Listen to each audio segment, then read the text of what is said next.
Welcome back to the channel and welcome back to another UFC fight prediction video. In this video, I'll be predicting the full card of fights for UFC Fight Night, Walker versus Zhang. So without further ado, let's scroll down and do our first prediction of the night. So in the first fight we got in the middleweight division, we got Pereira versus Daukaus. And how do I feel about this one right here? I'll go low confidence Pereira to beat Daukaus. Daukaus is definitely hungry. He's been begging to be brought back to the UFC. He'll fight welterweights, at catch weight and fight light heavyweights and even fight heavyweights. He's been begging, every single comment of the UFC on Twitter and whatever else saying, please let me back in the UFC. I'll fight anybody. So he's clearly hungrier than Pereira. But I'll stick with Pereira. He has not been looking the best his last two fights, but one of those guys was Anthony Hernandez. And even the last guy, I think, is better than Daukaus at the moment, or at least what I've seen from Daukaus. And I can't say, and I really can't even find Daukaus fights. I think I probably have to have Fight Pass, because I can't really find them on YouTube or on the web, and I'm not really looking to dig that deep to find Daukaus fights. But yeah, looking on YouTube and Instagram and a little bit through Google, I haven't been able to find any of Daukaus' recent fights. But it's not like he's been fighting elite competition, so I can act like, oh, he's done something so different to improve as a fighter. He's definitely hungry. He's definitely probably training as hard as he can. But as far as making any notable improvements, I can't say that. And stylistic-wise, just what I'm going to go based off, it's not like Daukaus is a big hitter, so that's not an issue for Pereira. It's not like Daukaus is a smothering, high-volume fighter, so that's not an issue. And it's also not like Daukaus is some elite offensive grappler, so I think Pereira should be able to deal with Daukaus and, be quicker, be sharper, be the more technical striker, and might even really be the more technical grappler as well, at least as far as where it matters, as far as stuffing the takedowns, getting the top position, being able to disengage in that sense. So I feel like it'll be hard for Daukaus to get under him again without the volume and without the pressure and without really the consistent power. So I feel like Pereira should be faster, sharper, and I think he should be break Daukaus down, and I say a second round TKO, or it could be one of those labored 3-round decisions where Pereira comes out hot early, but Daukaus is able to stay in the fight, and then Pereira kind of starts fading in the third round, but he already won the first 2 rounds. So I can see a lot of different things. But I'll say second round TKO is my outcome for this fight, my predicted outcome for this fight. Yeah, to be too fast, too sharp, be to break Daukaus down, and then TKO him in the second round. So in this one, I got Pereira via second round TKO. Now to our next fight we have in the featherweight division. We got Yizha versus Weston Wilson. And how do I feel about this one right here? Is I'm going low confidence Yizha to beat Weston Wilson. Weston Wilson, actually I'm not gonna say underrated. He's okay. He's not as bad as we thought he was. He's not average. He's barely okay, but he's decent enough. He's a solid guy. Nice long frame. But I'll go Yizha. I feel like Yizha's a good, well-rounded, competent fighter. It's not like Weston Wilson's a great offensive takedown grapple guy. I think he has some good offense off his back. Maybe some okay offensive takedowns. But again, I don't feel like his grappling, as far as initiating it, is at the level where I'm too concerned about in this fight. So I think Yizha should be able to address the grappling of Wilson and figure out that limp a little bit. But once he finds his range and timing, I think he'll be able to connect on Wilson and shut the lights out of Wilson. And I'll say a second round TKO for Yizha here. So in this one, I got Yizha via second round TKO. Next fight, we got in the lightweight division, we got Hayisaer versus Zhang. And how do I feel about this one right here? I'm going low confidence Hayisaer to beat Zhang. And yeah, you go off recency. Zhang does have the better losses, and that's all he does. He has better losses. He has no wins underneath the UFC banner. He lost his first Contender Series fight. How many losses does he have? He has 3 losses. I know he lost 1 Contender Series fight. Then he got brought in on short notice. He might have lost 2 Contender Series fights, to be honest, but he definitely lost 1 Contender Series fight. And then he got brought on short notice to fight, what's his name? The other guy. And then that was a competitive short notice decision. But I can't really get behind a guy that coming off 2 losses and, basically winless in UFC. Winless under banner. He couldn't win on the Contender Series. He couldn't win in the UFC. And yes, sometimes guys be promising they look good. Oh, he took a veteran UFC fighter to a split decision or something on short notice. But then you get behind the guy just because they did that. But did they win? No. Winning is what was most important. Did you come in and eke by and win a decision, maybe a controversial decision? Or did you lose a controversy? Or did you lose a close decision? So yeah, it's kind of better at this level to win a controversial decision than lose a controversial decision or lose a close decision. Because, yeah, it's just at this level, everything's about momentum. And to have no momentum at all in the UFC level is a bad spot to be in. He could definitely win, but yeah, now getting back down to the bread and butter of this thing, I think he'll be giving him a lot of height, I think, or good about a height. So 6 foot versus 5'9". So what's that, like 4 inches height? 5'9", 5'10", 5'10", 11. About 3 inches height. 3 inches height, I think, if my math is correct, which is not the best, but yeah, about 3 inches of height. They're both the same age. It's not like Gage Young is some younger guy coming in. It's not like Gage Young is this super prospect. He's giving height. He's giving a reach. Hayisaer might have had some bad moments, like 3 losses in UFC, coming off a loss as well. But again, against UFC level competition, at least he got wins against UFC level competition, including one of the hottest featherweights at the moment, but different weight class. But yeah, again, back to the bread and butter, even though I keep losing the bread and butter of this. What does Gage Young do? Is he such a great striker? I mean, he's a good striker. He's a good wrestler. But as far as what can he apply here, is he a great offensive wrestler? Has he shown that in any of his fights? It's not really. So I feel like Hayisaer should be able to address his grappling. I think his grappling is going to be something so much of an issue for Hayisaer. I feel like he'll be able to have limited success there, but I don't think it'll be like he'll be able to take him down and hold him down or deal great ground and pound or set up a submission. Probably be able to take him down, hold him down maybe for like a minute, not even significant, but where he'll be taking him down multiple times and hold him down for like 50% of the fight or 40% of the fight. Probably not. Maybe like 20 to 30, which I don't think is enough to win the fight. And again, no damage that's going to lead to something that's going to set up a finish or set up bigger moments. It's more so just be like takedowns without much to them.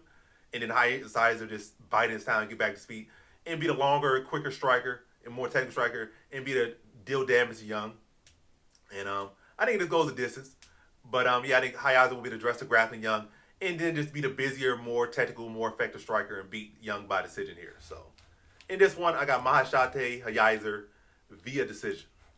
Now to our next fight, we have in the lightweight division, we got Rongzhu versus Austin Hubbard. And how do I feel about this one right here? Is I'm going low confidence Rongzhu to beat Austin Hubbard. Yeah, I just think it's another case where like Hubbard should have a grappling advantage, but how much will he be able to use it and how dangerous and how damaging will it be?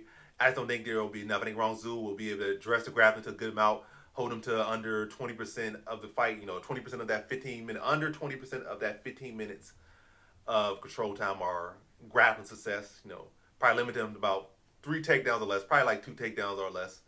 Under 1 point, well, not under 1 point, I would say 2 at most. So under 2.5 takedowns from Hubbard and limited him to maybe 3 minutes of control time, if that. And then just be the busier, more effective striker on the feet and beat Hubbard by decision. I could see a knockout for Rongzhu, but Hubbard has been pretty durable. I think where he's mostly been finishes on the ground. I think on the feet, he's a pretty durable guy for the most part. I haven't seen him TKO or not. That probably was Bush. Dakota Bush. That was not Hubbard who got TKO'd on the feet. But, yeah, he probably has been TKO'd before. But, again, it's not in my mind right now, and it's not that big a deal for me. But, yeah, going Rongzhu. I think he'll be the dresser grappler and be the better striker. So, in this one, I got Rongzhu via decision. Now, the next fight we have in the bantamweight division, we got Long Zhao versus Su Young Yu. And how do I feel about this one right here? Is I'm going low confidence Su Young Yu to beat Long Zhao. I just think that Su Young Yu is just a more tested, more experienced, more seasoned, and just a better overall, more technical fighter. He's a better striker. I think he's a better grappler. Maybe the best thing Zhao might have is pacing, but I think Su Young Yu will be, again, with his skills, be able to set the pace. So it'll be Zhao, he might be to have a higher pace. It'd be Su Young Yu pushing, making Zhao fight at his pace and his tempo and his cadence. And I think Su Young Yu will be an outstriker, mixing and grappling. And I think he beats him by decision. I think Zhao's very tough and very savvy and going to be kind of hard to put away. But I think Su Young Yu will be able to dictate and control this fight and make Zhao fight his fight. So in this one, I got Su Young Yu via decision. Now to our next fight we have in the flyweight division, we got Lonir Kavanagh versus Charles Johnson. And how do I feel about this one right here? Is I'm going low confidence Lonir Kavanagh to beat Charles Johnson. So that Charles Johnson is definitely extremely live here. Highly technical striking battle here. But they are in China for this fight, I believe. Let me double check. Are you in China? This thing I'm gonna say, but yeah, I believe that. Yeah, they're definitely in China. I definitely think they're China, and they're definitely gonna be looking. If it goes to closer, to probably give it to Kavanagh. And it's not like Johnson's a big finisher. It's not like Johnson's such a consistent guy. He had that good little streak that ended. But I think it was another close competitive fight, very very close. Um, I think Kavanagh is probably going to win based off power shots and politics. So he's probably going to land the heavier shots, probably be a little more busy. And Johnson is a bit of a late starter at times in fights. Like he'll kind of wait, give up a round a lot of times, then try to come back in the second and third or whatever. And I think it's bad for him. So probably Kavanagh probably takes the first because Johnson's kind of a slow starter. Second round is probably close. Then I think Kavanagh might be able to edge the fight with a takedown, but a very close fight. But politics, power will play a fact in Johnson's tendency to have close decisions, win or lose them. And now fighting a bright prospect who I think still undefeated. Yeah, still undefeated in China. Yeah, it's gonna be a kind of hard win to pull like without him really putting a stamp on it. So, but yeah, I go Kavanagh here. Close fight, Kavanagh landing the heavy shots and having the politics backing him. So in this one, I got Lonir Kavanagh via decision. Now to our next fight, we have in the light heavyweight division, we got Nurgozhay versus Satybaldiev. And how do I feel about this one right here? Is I'm going low confidence Satybaldiev to beat Nurgozhay. And yeah, two solid fighters, but I think Satybaldiev would just be more consistent. I think Nurgozhay, he picks the shots pretty well. They're both pretty well rounded. But Nurgozhay does have that tick where he always got to rub his eyes and stuff. And I think Satybaldiev will be able to exploit that to land kicks to the body, land flurries and combinations when he's taking these time off, these lapses. I'll say decision. I think Satybaldiev would just be busier and also be able to exploit the tick that Nurgozhay has to catch him with big shots and catch him combinations. And again, just lead him and help him to even get another edge in this fight. So exploit the tick of Nurgozhay to set up your own combinations and to stay busy and don't give him time to, get comfortable and get in his zone too much. And again, just be busier, be more frequent, and land more shots. So in this one, I got Satybaldiev via decision. Now on to our next fight. We have in the welterweight division, we got Nueraji versus Kiefer Crosbie. And how do I feel about this one right here? Is I'm going low confidence Nueraji to beat Kiefer Crosbie. So low confidence Nueraji. Kiefer Crosbie saying he's training at a new gym, he's locked in and all this stuff, but it might just be too late to be honest. Like you're not just gonna get it with a new gym unless it's just amazing. Like Kiefer Crosbie, I think you're a solid athlete, solid talent, but kind of up there in age, and the performance has already been there. Like you might lock in now, but I think it's a little bit too late. But hey, anything can happen. But I think Nueraji just gonna take it. I think he's gonna be able to close that kicking range and crack Crosbie with big shots consistently, and then be able to put him out via TKO in the second round. So in this one, I got Nueraji via second round TKO. So this guy. Next fight we have in the flyweight division, we got Sumudaerji versus Kevin Borjas. And how do I feel about this one right here? Is I'm going low confidence Sumudaerji to beat Kevin Borjas. Yeah, let's get to the bread and butter in this thing. So 29 versus 27, no great age advantage, but Sumudaerji will have a 3-inch height advantage, and he'll have a 4-inch reach advantage, and that's very significant in the striker battle. I already think Sumudaerji is the more technical striker. Kevin Borjas looked good in his last fight, and not to say that his opponent was bad. His opponent wasn't bad, but his opponent did lend himself to get hit a lot and neglects his defense. And it's primarily a grappler, but primarily chose to strike with Borjas, which was a dumb thing. Sumudaerji is a striker. He's longer, he's taller, he's more technical, more competent in the UFC. And also, didn't Borjas get his legs shoot up in one fight too? And Sumudaerji does have good leg kicks as well, so it might even be a TKO for, I say like a, I'll say like a third round TKO for Sumudaerji here. Yeah, Borjas is a solid fighter, but primarily one-dimensional. Sumudaerji is a solid striker, but primarily one-dimensional striking battle. And I think Sumudaerji, again, I don't think he is the more taller. He's the taller and longer guy. He has 4 better strikers in the weight class. Well, as far as beating better fighters and stuff. Because Borjas has, when he fought better strike, he's mostly got picked apart, mostly. But yeah, I think this would be a striking battle. I think Sumudaerji would be able to use his height and length to a good degree. He has good power, good pop. He has good leg kicks as well and good body kicks. I think he'll be able to shoot the legs over Borjas. Borjas has basically been leg kick TKO in one of his fights. And I think Sumudaerji would be able to chop him up, walk him in the shots, and stop him in the third round via TKO. So in this one, I got Sumudaerji via third round TKO. Now to our, no, this is not our co-main event yet. But now to our next fight we have in the heavyweight division, we got Sergey Pavlovich versus Waldo Cortes Acosta. And how do I feel about this one right here? Is I'm going average confidence, Sergey Pavlovich to beat Waldo Cortes Acosta. And yeah, I don't think Waldo Cortes Acosta is something so particularly special. I think he gets lazy with his jab. Doesn't defend leg kicks very well. He spams overhands. And I think Sergey Pavlovich is the more technical striker. And I think he should be able to put Waldo Cortes Acosta out there. And I'll say first round TKO for Sergey Pavlovich. I think he'll be able to be bigger, be more explosive, be quicker, and catch Waldo Cortes Acosta. I don't think he's such a particularly amazing counter striker. His main thing is like recently that his technical defense has improved a lot. Pretty okay head movement, but with that head movement, he just leans out the way, kind of lazy, a little bit lazy, and kind of steps off a little angle. You doing combinations, you will catch him. And I think Sergey Pavlovich will during combinations and catch him, with his chin up in the air and him off balance and be able to drop him. Probably land some ground and pound. But either way, I think he'll be this is just too big of a step up. And Waldo Cortes Acosta, even though I picked him and I made money on him last time, it really wasn't a good win. And he probably should have lost that. But I'll take what I take. But yeah, I think Sergey Pavlovich should be the better striker here, better grappler, and definitely the higher ranked fighter, the more accomplished fighter here. And I don't think there's no great age advantage either way. Let's see. 33 versus 30, so they're both 33 years old. If anything, Pavlovich a little bit younger. Acosta's a little bit taller, but Pavlovich will have a 6-inch reach advantage, so another significant thing for Pavlovich. But yeah, I see first round TKO for Sergey Pavlovich here. So in this one, I got Sergey Pavlovich via first round TKO. Now to our co-main event, we have in the featherweight division, we got Brian Ortega versus Aljamain Sterling. And how do I feel about this one right here is I'll go low confidence Aljamain Sterling to beat Brian Ortega. So Aljamain Sterling definitely has a huge wrestling advantage here. He looks pretty strong. He was able to pick up Evloev, who's one of the best wrestlers in his weight class, and fight him to a very close decision.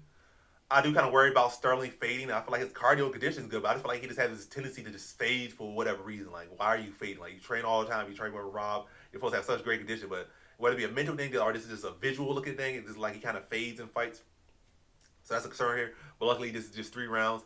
And I don't think Ortega will be the hardest guy to take down. If anything, I feel like Ortega will try to jump guillotines and try to attempt submissions. I think Sterling will do a good job of addressing those submission attempts and winning the top battle and just controlling Ortega and outgrinding him. He'll just be, typical Sterling doing unorthodox combinations and stuff to set up his takedowns. But a good scrambly fight, but Sterling just having the better wrestling, having the better scrambles, and being able to win the positional battles and beat Ortega by decision here. So in this one, I got Aljamain Sterling via decision. Now to our main event, we have in the light heavyweight division, we got Johnny Walker versus Miyang Zhang. And how do I feel about this one right here is I'm going average confidence, Miyang Zhang to beat Johnny Walker. So yeah, Johnny Walker has never had great defense, never particularly had a great chin. He's probably riding a couple of losses via knockout. So how many losses? He's riding like 2 losses. I think they're both by a brutal knockout. He's going in with one of the brightest prospects in the sport, especially in this weight class, or brightest contenders, whatever you want to call them. Miyang Zhang is big. He is hard. I think he has pretty enough solid takedown defense. Not to say that's phenomenal, but it's not like Walker's a great offensive takedown guy. So I think he should be addressing takedown from Walker. Be able to pick his shots well, walk Walker down, probably a filling out process in the first, and then fill out process first. Probably touch the bell a little bit in the first round, but don't really force nothing too much. Just look to walk and stalk and break Walker down. Let Walker be unorthodox. Let him get his chaos out the way a little bit. Don't walk into nothing. And then in the second round, start to really dig into Walker and put him out via TKO in the second round. So in this one, I got Miyang Zhang via second round TKO. And so that concludes my fight predictions for the full card of fights for UFC Fight Night, Walker versus Zhang. And as always, thanks for watching. Peace.